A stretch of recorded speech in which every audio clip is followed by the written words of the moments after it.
Whenever you're ready, hold on, ready, set. Climate Change Skepticism and Renewable Energy Policy by Rachel Koo. So my main question are, what are the main factors that influences climate change perception, and how can we combat climate change skepticism in order to push renewable energy policy? So first I will dive into the problem, then I will go over the definition, then I will go into first I'll go over the background, then the definition, then the problem, then the historical, then the cultural factor, and then the economic factor, and finally I will go over the solution. So in America right now, there's a bunch of record-breaking heat waves, and there's also wildfires, and this is due to partially to climate change, which is a really important issue. And I decided to look into the different perspectives behind climate change and climate change skepticism, and this is due to two articles that I found in the stimulus package. So the first article that I found was False Nostalgia, which I'll talk about later, and the second one is called The Maori Oral Narratives, Pahinka Written Text, Two Forms of Storytelling, which talked about the different perspectives behind the colonization of New Zealand. One perspective was the native people of New Zealand, and the other one was the colonizers of New Zealand. So this relates to my topic as I decided to look into the different perspectives of climate change skepticism. So before I dive into this topic, I need to talk about the definition of skepticism. While many people believe that skepticism is solely the denial of climate change, this is simply not true. The actual definition is someone who challenges or downplays the prevailing understanding of climate change. And in an article published by Charles W. Schmidt from Williams College, he found that skepticism has shifted from complete denial of global warming to dispute over the causes behind skepticism, behind climate change. And now diving into the problem is that Congress is blocking renewable energy. And this is due to a lot more of the Conservative Party is blocking renewable energy policies, and this is in turn due to the perspectives behind climate change and the rise of climate change skepticism. So in a Pew Research poll, it was found that 51% of Americans thought that climate change was caused by human activity. That means 49% of Americans think that climate change is not due to human activity. And without addressing the root cause behind climate change, policymakers will have a really hard time passing more renewable energy policy. So I decided to look into the main factors behind climate change perceptions, and I found three. One is historical, cultural, and then the main one is economic. So for the historical perspective, history influences climate change perspectives, and this is seen through people's perspectives on the Industrial Revolution. Many people view the Industrial Revolution as a time of innovation, of the inventions of the railway, but they often don't realize the environmental perspective behind things. During the Industrial Revolution, there was a lot of pollution and a lot of harm to the environment. It was found this limited perspective on things and selective perspective is also seen through false nostalgia. And in Johan Norberg's article, False Nostalgia, he found that 41% of Americans believe that life was better 50 years ago. And 50 years ago, there was less emphasis on climate change and fighting climate change. So a lot of conservative politicians weaponize this false nostalgia and these skewed perceptions on history in their campaigns, and they only focus on the glory of America and the triumph of America, and they completely ignore the environmental side of things.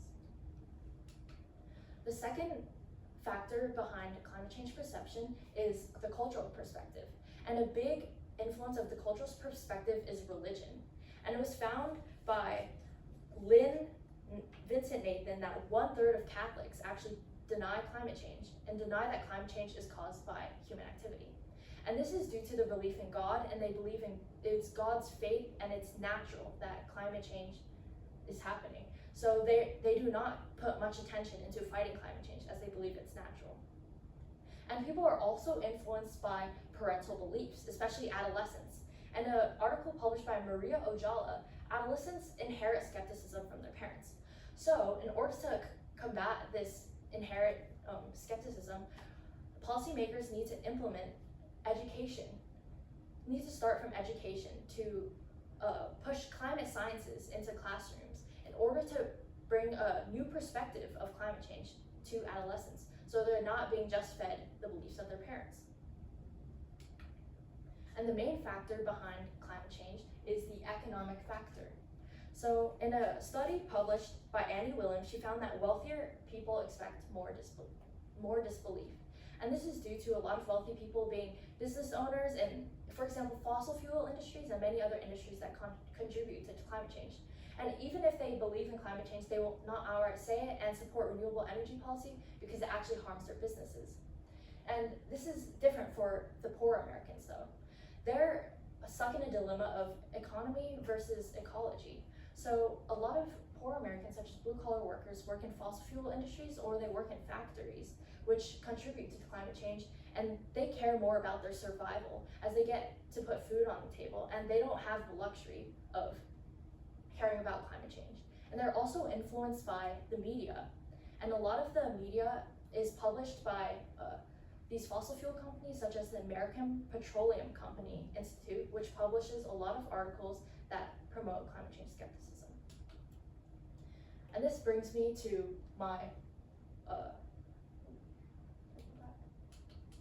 my solution, which is a localized policy that uses education, targeted media, and education.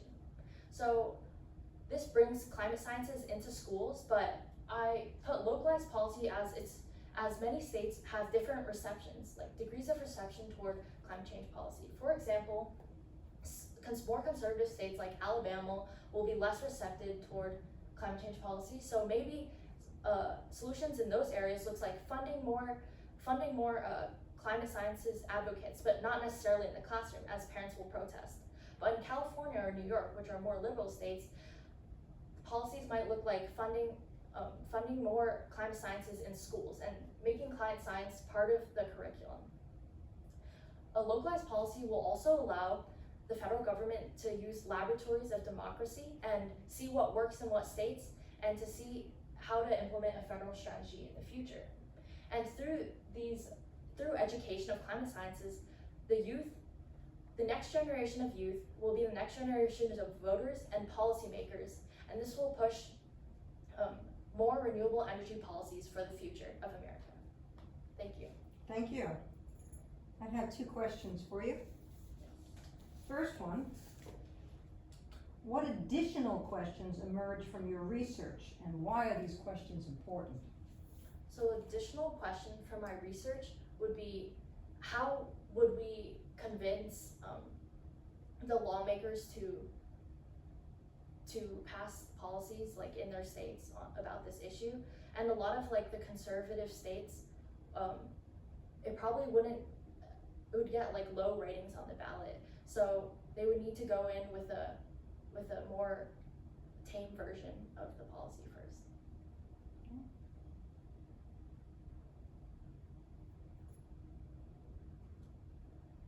Explain the level of certainty you have about your conclusion, your solution, or your recommendation. How certain are you? I'm fairly certain, but not 100% certain, because a lot of these require congressmen and just people in power to pass this. And there's a lot of limitations to my solution, such as like, would people want to put funding into these areas, and would people even support this? So although this could happen, this is more likely to happen in more liberal states, the problem would mostly be around the more conservative states where a lot of the skepticism is happening. Thank you very much. Check your phone, please. And I'll check that, and I want you to watch it, and if it's not what you want, we're gonna do it again. Got it?